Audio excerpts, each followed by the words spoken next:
Okay, hello. My name's Andrew. This is the puzzle assignment. So for this assignment, I decided to have the player have to collect items to get through an obstacle. So in this case, the obstacle is the door. So when the player when the player walks up to the door, you get a notification saying collect 3 keys, and sound starts to play in the background, letting the player know that they're in this phase. So I set this up where these glowing blocks here and here are keys the player will have to collect. So for this one, I decided to do just a little jump puzzle to get up here. So once he's up here, he walks into this key. Key's gone. Says plus, or not plus, but says 1 at the top left, and you get a little sound cue notifying you picked it up. Once the player's done that, they can see the second key is up there. So what I did is I set up this platform to bring us up to here. Platform returns. Collect the second key. Top left it says 2. So we have 2 out of the 3 keys we need. So we can take this platform down. This returns, just in case for some reason if we'd fallen off, we'd have different ways of getting back up. So what I decided to do for the third key was put it in a different location, make it a little more interesting. So I decided to put it behind these blocks.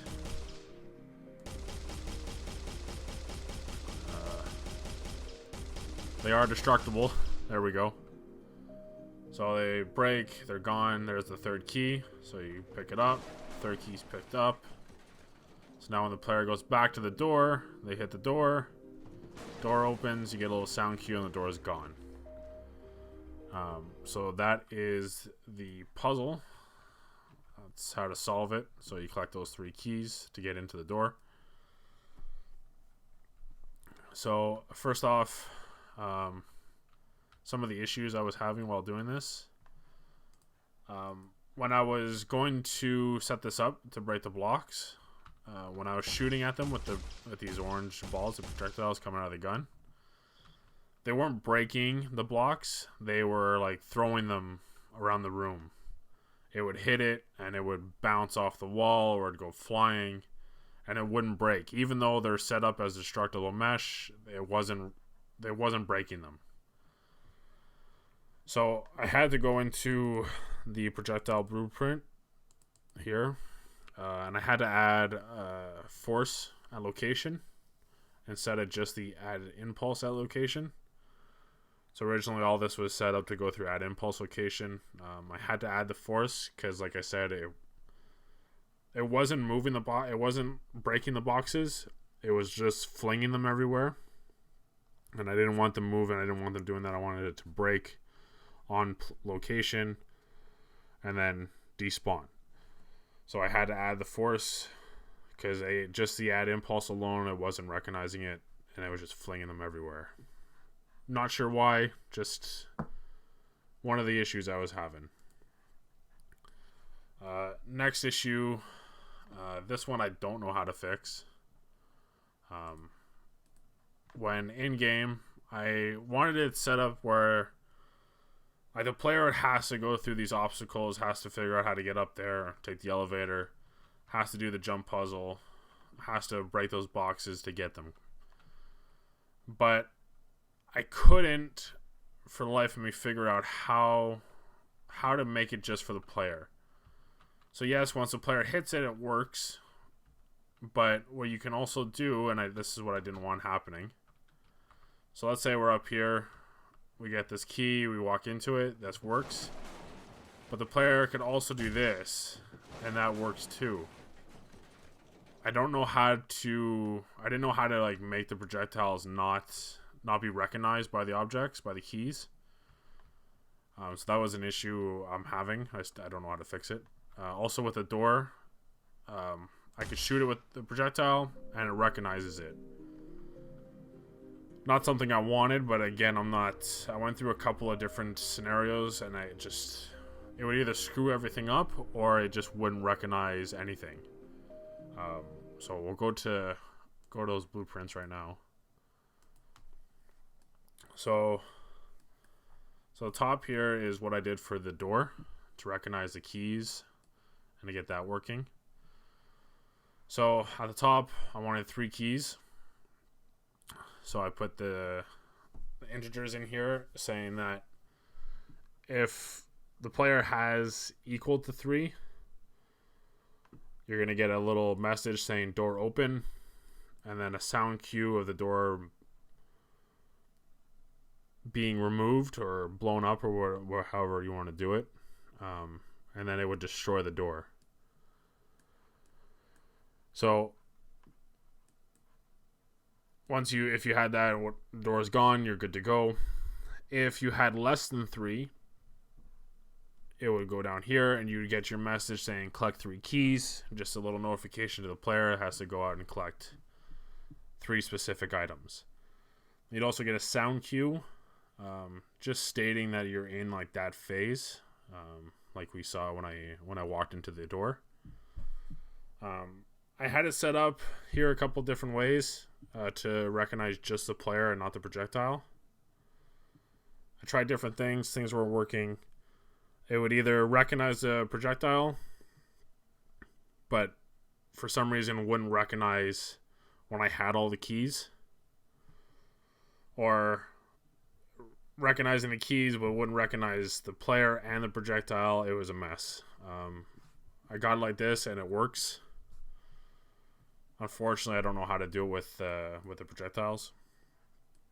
Same with the keys. So I set it up here. When you collect a key, it adds 1 to your inventory, or your inventory. So once you pick up that key, that level key, it destroys the key to give a visual notification to the player. I also added in a sound cue just in case. Just letting the player know again, yes, you did pick it up, you're good to go. Now, I did that for all 3 of them. Now, I originally had print string to notify the player once they pick it up, saying level key 1, level key 2, level key 3, like I have in the actor hit sections here. It says level key 2, level key 3. I didn't want that. I figured it was just too much text and it might confuse a player, thinking, oh well, maybe they have to get an order or whatever.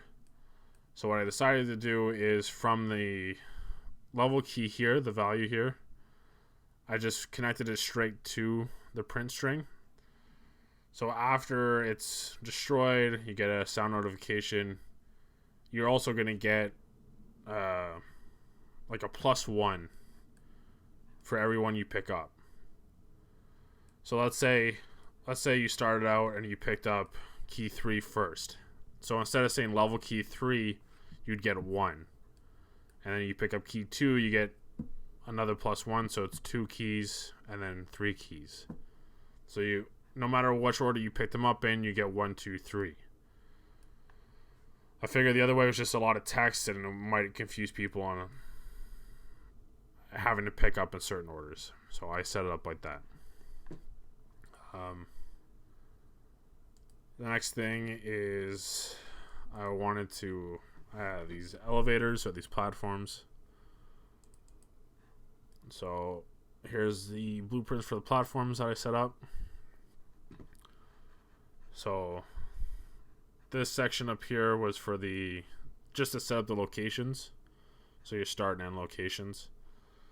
I also put the play rate here. So to move it, to get the platform to move faster or slower, depending on what you want. I have it just set up to 1, so it's a decent speed. There's nothing wrong with it. You can lower it, move slower, faster, move higher, faster. Then from there, to get it moving, I set it up so once the player hits the platform, so actually So here, this is the platform. So the platform, the first wire is the player touch. So once the player hits it, the first person player, it moves the platform. So this is this. Then once that's done, once the player's moved it, once the player hits it, they move. This is where this comes in. And then it goes to the location that it's supposed to. To set that up, I put in a lerp vector. So I did point A is the start location and point B is the end location. Just so when I set this up here up top, I get like specific coordinates. So the endpoint I have here for the end location. So let's say this whole platform's in the scene. I can move just this box, the endpoint, to wherever I want the end of the ride to be, and then this whole platform would move to that endpoint. So once I got all that figured out, I wanted to set it up so that if, let's say, the player for some reason falls off the platform or misses the jump onto the section where the key is, that the platform will return to the original position, just as a reset. I set up so that when the player leaves the platform, it reverses. So at the end of the trip, once it reaches the end point and the player leaves the platform, it goes back to the original start location. I originally had this set up relative location, and it was giving me really weird values for the start location, and the platform wasn't moving correctly. So I had to switch all that to set world location and get world location. But yeah, that turned out great. And I think that's it. So 3 keys, 1, 2, and then 3 behind there, has to open the door. To get up to the first key here, do a little jump puzzle. And then to get up to the top, you have to find the elevator, get down, break the third, get the third one, you have to break the boxes, and then you can get through.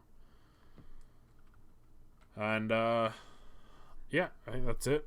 That's all the blueprints and stuff that I had to do. Yeah, that's my puzzle for this assignment. Worked out better than I thought. And yeah, thank you.